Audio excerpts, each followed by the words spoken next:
Notícias do STJ. Os destaques do dia do Superior Tribunal de Justiça, quando e onde você quiser. Olá, esse é o boletim com alguns destaques do STJ.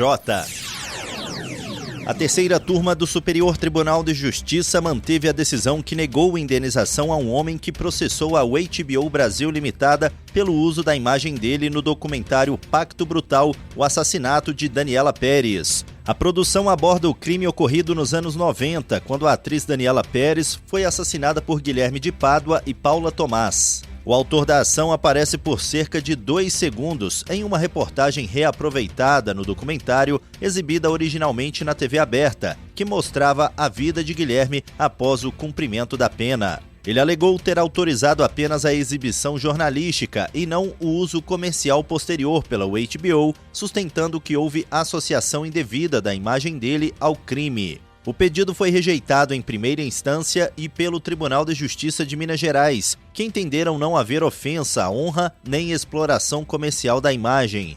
No STJ, o colegiado da terceira turma negou o provimento ao recurso. A relatora, ministra Nancy Andrighi, afirmou que a aplicação da súmula 403 não é automática e destacou que, sem finalidade econômica ou uso depreciativo, não há dever de indenizar. Segundo ela, a participação foi acidental e não afetou a honra do autor. A ministra concluiu que a HBO agiu dentro dos limites da liberdade de expressão ao veicular conteúdo verdadeiro, de interesse público e sem violação aos direitos da personalidade.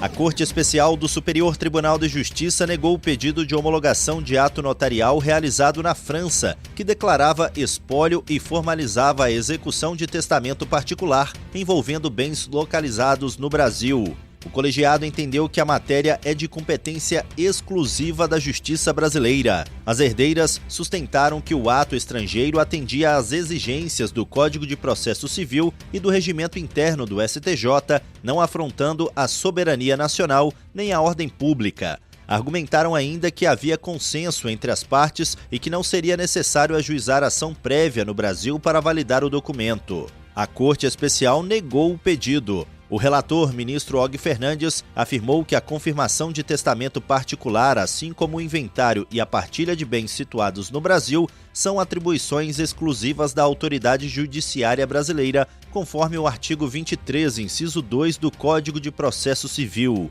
Segundo o ministro, mesmo havendo acordo entre as herdeiras, o controle jurisdicional é indispensável para verificar a regularidade formal do testamento.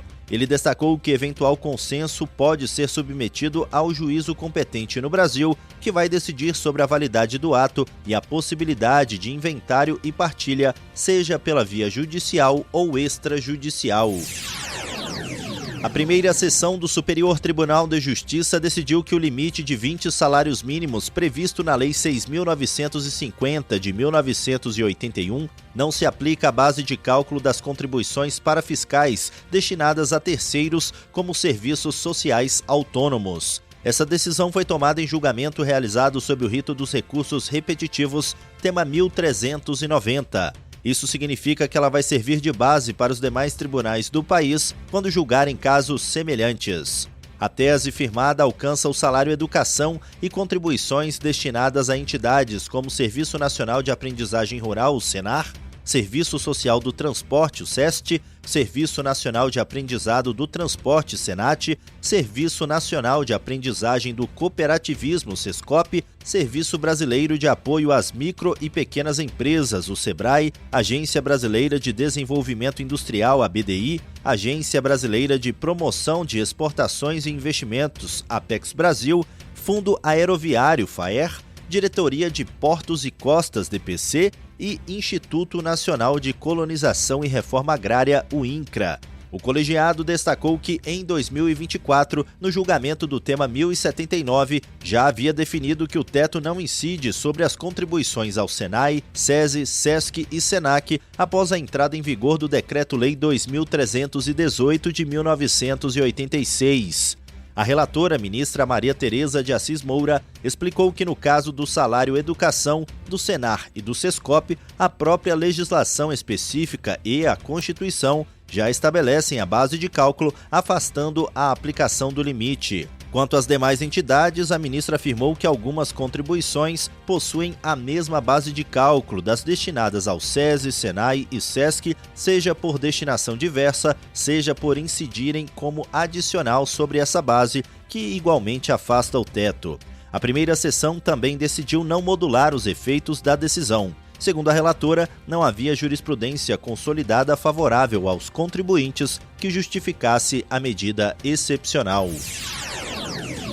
E esse foi o Notícias do STJ de hoje. Para ouvir mais, acesse o Spotify ou o SoundCloud do STJ. Tchau, tchau. Notícias do STJ, uma produção da Secretaria de Comunicação Social do Superior Tribunal de Justiça.